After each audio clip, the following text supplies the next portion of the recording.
Advertencia: el siguiente podcast está basado en hechos reales. Algunos de los casos aquí presentados aún están sin resolverse. Todas las opiniones, conjeturas o hipótesis expuestas a lo largo de los episodios no constituyen en ningún caso acusaciones hacia los individuos mencionados. En los casos ya resueltos, este podcast comprende que los mismos se dilucidaron en el Tribunal de Justicia y no en la opinión pública. Hola criminautas, soy Silvia Batista. Gracias por estar aquí. Puedes vernos por GW5 Network, un canal de YouTube con una amplia oferta de podcast, desde deportes, temas de actualidad, arte, salsa, eventos y mucho más. Y recuerda, criminauta, puedes escucharnos a través de todas las plataformas de audio. Y ahora, criminauta, es hora de desenredar el hilo del crimen.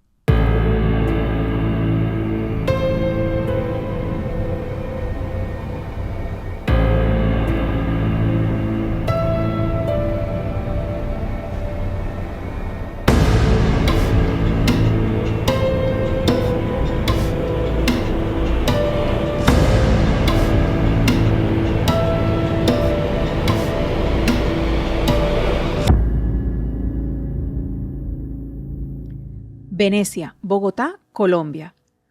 Yulixa Tolosa entró a la clínica Beauty Láser ubicada en el sur de Bogotá, buscando verse distinta luego de realizarse una lipólisis láser. Tal vez Yulixa buscaba sentirse más segura de sí, tal vez más feliz, tal vez simplemente quería corregir algo que el mundo le enseñó a rechazar cuando se miraba al espejo. Y tras decidir hacer algo para cambiarlo, entró a la clínica que le prometió una transformación en su apariencia. Aquella clínica no parecía un lugar donde alguien pudiera desaparecer. Y sin embargo, eso fue exactamente lo que sucedió. Hoy, en el hilo del crimen, desenredamos el archivo de Yulixa Tolosa, cuyo cuerpo recién apareció. Comencemos. Yulixa Tolosa, de 52 años, estilista de profesión, vivía entre sus clientas y sus amigas. Según Estefanía López, una de sus amistades, quien vivía en la misma propiedad donde residía Yulixa y quien trabajaba con ella, dándole servicio a las clientas de Yulixa, Yulixa no se crió con su mamá biológica, sino con una prima de la mamá. La familia de Yulixa no residía cerca. Así que sus amigas, un círculo de aproximadamente 5 amigas, eran lo más cercano a una familia para Yulixa. Estefanía se hizo el mismo procedimiento en el mismo lugar, luego de que una clienta suya se lo hiciera. Y luego la dueña de la clínica que hacía los procedimientos también fuera su cliente. Poco a poco, estas mujeres que veían a otras mujeres hacerse los procedimientos, fueron cogiendo confianza. Primero a Estefanía le hicieron la intervención y al tiempo Yulixa reunió el dinero y la confianza para hacerlo. La mañana de los hechos, Yulixa llegó a la estética a las 8 de la mañana de este miércoles pasado 13 de mayo para una lipólisis con láser. El lipoláser o lipólisis láser es un procedimiento estético mínimamente invasivo, diseñado para eliminar depósitos de grasa localizada y moldear el contorno corporal. Funciona introduciendo una fina fibra óptica bajo la piel que emite energía láser, la cual disuelve las células grasas y facilita su extracción o reabsorción natural. A las 8:30 de la mañana entraron a Yulixa al área destinada al procedimiento y salió cerca de la 1 de la tarde. Según su amiga, Yulixa salió visiblemente debilitada, pálida y con dificultades respiratorias. Una amiga de Yulixa contó después que el personal le habría aplicado una dosis adicional de ketamina porque se quejaba de dolor intenso. La ketamina es un anestésico de uso controlado que requiere una vigilancia estricta, pero según los testimonios, el lugar distaba mucho de un entorno clínico seguro. Hay un video que circula en las redes sociales en el cual se le puede ver a Yulixa pálida, desorientada y con dificultad para respirar tras la intervención. Este video lo grabó la amiga que la acompañó, y fue el video que le envió a Estefanía, quien ya mencionamos que se había realizado el mismo procedimiento anteriormente. ¿Por qué se lo envió? Pues para preguntarle si era normal que Yulixa se encontrara de esa forma. Hay otro video corriendo también en las redes en el cual podemos ver a Yulixa tendida en el suelo, mientras se ve a una persona encima de ella intentando incorporarla. Disculpen. Según diferentes medios, esto se debió a que el personal de la clínica intentó que Yulixa caminara después de la intervención, pero ella no podía hacerlo. Estos videos grabados por la amiga mostraban a Yulixa en evidente deterioro físico dentro de la clínica estética. Amalia Pardo, amiga de Yulixa, describió una escena desconcertante. La encontró desorientada, diciendo frases incoherentes y con la mirada perdida. Ya no podía caminar por sí sola. Entre varias personas tuvieron que cargarla del tercer piso al segundo, sujetándola de hombros y piernas. Su cuerpo había dejado de responder con normalidad. Incluso perdió el control de esfínteres y terminó orinando la ropa que llevaba puesta.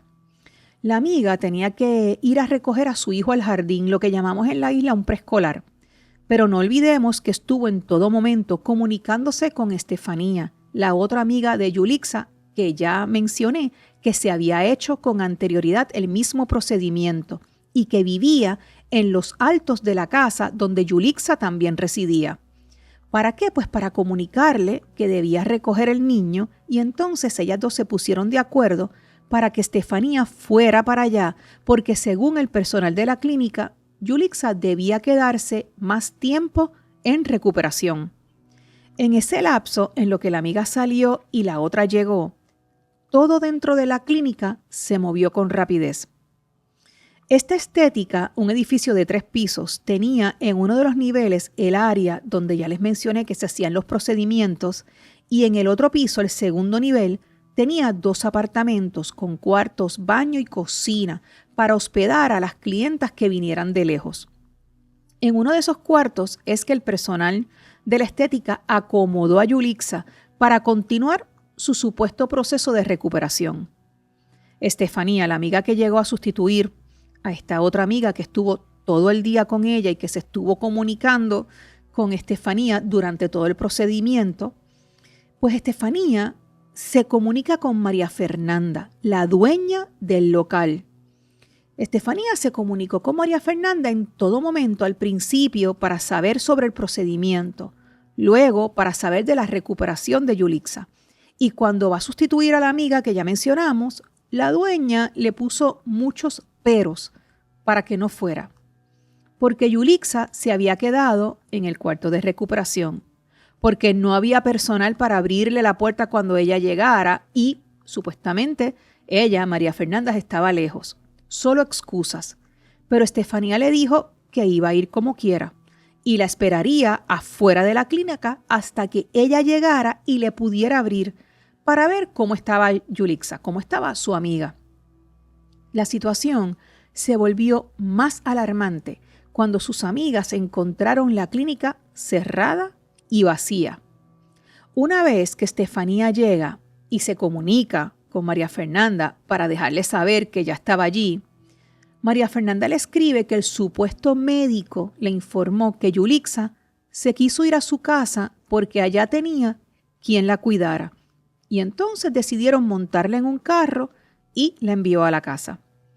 Automáticamente, Estefanía supo que esa acción era una alerta y algo contrario al carácter de Yulixa, quien siempre buscaba a una amiga que la acompañara a todos lados si se sentía enferma, así fuera para ir a una tienda o una farmacia a comprar algo. Las amigas no se movieron del frente de la clínica mientras verificaban si Yulixa realmente llegaba a la casa. Intentaban llamar y escribir al teléfono de Yulixa y entraban las llamadas y los mensajes, pero no lograban comunicarse. Al cabo de 1 hora, la amiga, que fue en la mañana con Yulixa a la clínica, recibe un mensaje que lee: sueño, carro. Un mensaje sin conjugar. Mientras tanto, las amigas que se quedaron frente a la clínica esperando a que Yulixa llegara a la casa, si era cierto, se cuestionaban qué era lo que realmente estaba sucediendo. ¿Por qué? La importancia de las amigas. La conocían tanto que sabían que Yulixa no escribía mensajes, enviaba audios.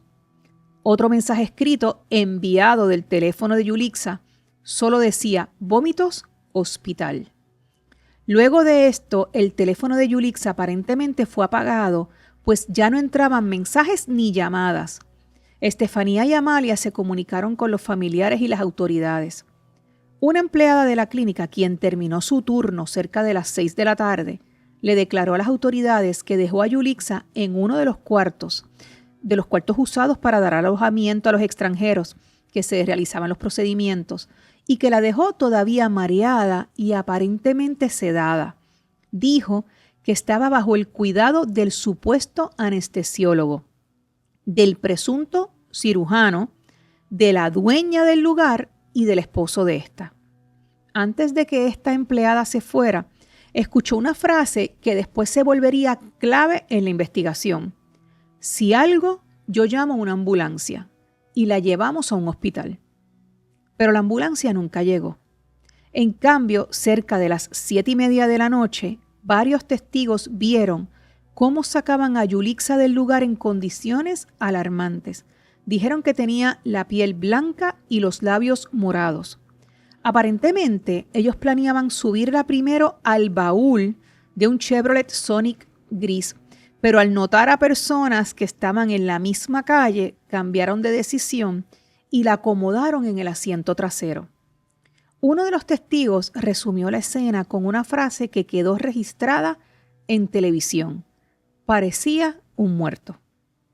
Poco antes de eso, según investigaciones preliminares, la propietaria del establecimiento, María Fernanda Delgado Torres, habría abandonado el lugar cargando varias maletas. Los investigadores creen que allí pudo sacar dinero en efectivo para poder moverse y el DVR de las cámaras de seguridad para borrar evidencia de lo ocurrido dentro de la clínica. Posteriormente, surgieron versiones contradictorias por parte del personal del centro. Primero, unos aseguraron que ella seguía recuperándose. Luego dijeron que había sido trasladada a un hospital. Sin embargo, familiares recorrieron hospitales de Bogotá y no encontraron registro de ella. Inmediatamente alertaron, como les mencioné, a la policía sobre la desaparición de Yulixa.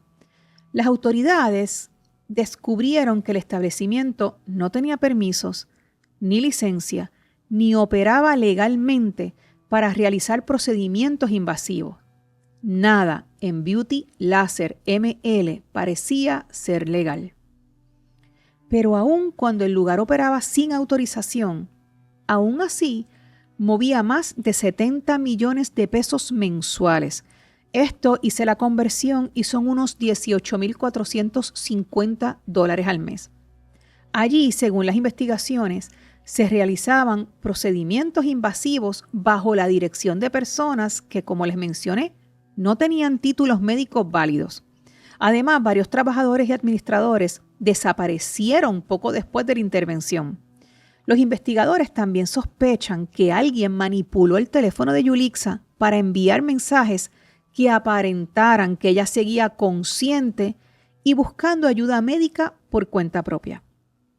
Este pasado lunes de esta semana que estamos grabando, lunes 18 de mayo, fue encontrado el carro Chevrolet Sonic gris con tablilla UCQ 340, utilizado para trasladar a Yulixa en una zona frontera con Venezuela. El carro tenía manchas verdes visibles que en ese momento dijeron que serían analizadas.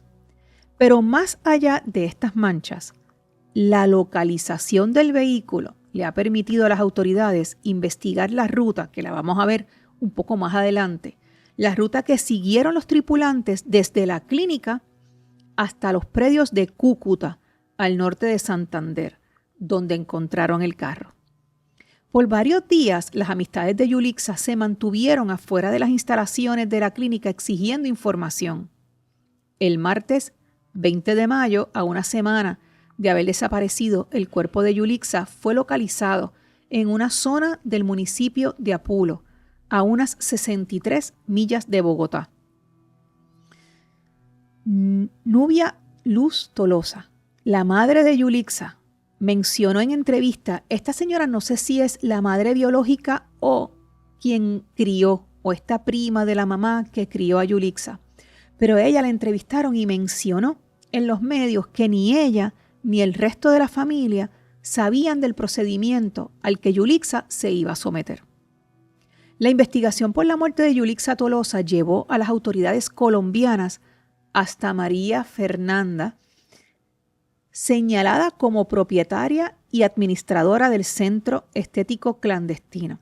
Según las autoridades, María Fernanda, de 30 años y nacionalidad venezolana, esto es importante y lo vamos a ver un poco más adelante, huyó de Colombia poco después de Yulixa desaparecer. La Fiscalía sostiene que tras las aparentes complicaciones médicas sufridas por Yulixa durante la lipólisis láser, el personal de la clínica intentó ocultar lo ocurrido en lugar de, obviamente como mencionamos, trasladarla inmediatamente a un hospital. Luego de que las autoridades pudieran rastrear el vehículo hasta la frontera con Venezuela, Interpol emitió una circular azul y comenzó un operativo internacional de los 3 individuos vinculados a la desaparición de Yulixa: María Fernanda, Edinson Torres Sarmiento, que es el esposo de María Fernanda, y Eduardo Ramos Carias. Edinson y Eduardo son los presuntos hombres que en el video se ven arrastrando a Yulixa hacia el vehículo gris del cual les hablé. La circular o notificación azul de Interpol sirve para conseguir información adicional sobre la identidad, paradero o actividades de una persona relacionada con una investigación penal, a diferencia de la notificación roja, del cual tuvimos hace 2 semanas un ejemplo de este caso, que fue el de Erika, que fue de México. No sé si lo recuerdan, si no lo buscan, me parece que es el episodio 71. Pues esta notificación, a diferencia de la roja, la azul no es una orden de arresto y no se utiliza para detener a un individuo, simplemente para buscar información que pueda llevar a. No obstante, que lo que había era una notificación azul el pasado 19 de mayo, María Fernández Delgado Hernández fue arrestada en el estado portuguesa, en Venezuela, junto a su pareja Edinson José, quien ya mencionamos que es uno de los hombres que estuvo en la clínica con Yulixa y quien ayudó a transportarla fuera de la clínica. La Fiscalía colombiana busca su extradición para enfrentar cargos relacionados con desaparición forzada, secuestro, omisión de socorro y posible homicidio. Además, como ya mencionamos, se concluyó que el establecimiento operaba sin permisos para realizar procedimientos invasivos y solo estaba autorizado legalmente como una peluquería. Según detalló, esto es algo que me parece sumamente importante que lo mencionemos. Según detalló el periodista venezolano José Marcano, el arresto de la pareja se llevó a cabo en la parroquia Quebrada de la Virgen, municipio Guanare, de donde ambos son oriundos. Tanto María Fernanda como su esposo son venezolanos. Al momento de la captura, ellos se trasladaban acompañados por sus 2 hijos menores de edad y la madre de María Fernanda. Sin embargo, tras la captura y el hallazgo del cuerpo de Yulixa, el abogado, por eso es que les dije, ahora es que viene el detalle de por qué les dije que me parecía importante mencionarlo. El abogado Melquisedec Torres explicó en sus redes sociales que estas personas no podrían ser extraditadas para ser juzgadas en Colombia por el asesinato de Yulixa, pues la legislación venezolana prohíbe la extradición de nacionales, o sea que prohíbe la extradición de venezolanos. El arresto de María Fernanda convirtió el caso en uno de los escándalos más impactantes recientes relacionados con clínicas estéticas clandestinas y abrió una discusión pública sobre negligencia médica, encubrimiento y los riesgos de estos procedimientos ilegales. Yo les invito a ver la entrevista de Estefanía, la amiga de Yulixa, en el podcast colombiano Conducta Delictiva. Conducta Delictiva es un reconocido videopodcast colombiano de periodismo investigativo especializado en true crime, casos judiciales y perfiles criminales. Es conducido por los periodistas Kevin Pinzón y Michelle Rodríguez. Muy buen podcast. Les invito a ver la entrevista que le hicieron a Estefanía, una entrevista inteligente y con mucha empatía. Excelente, excelente podcast. Vamos al para pensar. Antes de ir al para pensar, déjame los mapas de nuevo, por favor. Están viendo, les había comentado que les iba a poner unos mapas próximamente. Esto es, este que estamos viendo en pantalla, se puede ver desde el área, ¿no? Bogotá, que está señalada, y les hice una línea roja hasta el norte de Santander, que fue en donde encontraron el auto. Y como pueden ver, quedaba en la frontera con Venezuela. Luego de esta frontera con Venezuela, les hice otra flecha hasta donde fueron ellos arrestados. Este segundo mapa, déjamelo en pantalla, por favor, Francisco, un poquito más. Es la ruta, esto lo pusieron en las redes, lo pueden encontrar y ahí sale el crédito de quienes lo pusieron. Es la ruta desde Venecia, Bogotá, que es en donde estaba la clínica, ellos lo pusieron con el número 1, hasta el número 2, que es el lugar en Apulo, que es en donde encuentran el cuerpo de Yulixa. Y luego entonces hasta el número 3, que ahí entonces vemos, como les mencioné, esta zona fronteriza, que es en donde dejan el carro. Claro, esto le dio a las autoridades la claridad de entender que tenían que comunicarse con Interpol porque era muy probable que entonces hubieran dejado el auto allí para trasladarse a Venezuela. Y entonces es en Venezuela donde logran hacer el arresto. También les quería mencionar que aun cuando Interpol lo que puso fue una notificación azul simplemente para que entre todas las áreas que estuvieran involucradas pudieran ofrecer cualquier información sobre las personas que eran sospechosas. ¿Por qué no una roja? Porque se seguía, la investigación estaba en curso. Así que simplemente piden ayuda. No obstante, en Venezuela fueron muy diligentes y los arrestaron. Tenemos que mantenernos pendientes a ver qué es lo que va a suceder. Si finalmente no logran ser extraditados a Colombia, pero permanecen en Venezuela y logran ser procesados en Venezuela. Esto, al igual que el caso de Erika María, van a ser casos que más adelante les voy a seguir dando los pormenores de cómo se desarrollan. Vamos a nuestra sección de para pensar. Después de casos como el de Yulixa Tolosa, muchas veces la conversación pública toma un camino peligroso. Buscar culpables alrededor de la víctima antes de mirar el sistema que hizo posible la tragedia. Y entre las primeras señaladas están las amigas, que por qué la dejaron, por qué no hicieron más, por qué fueron allí. Pero es importante entender algo.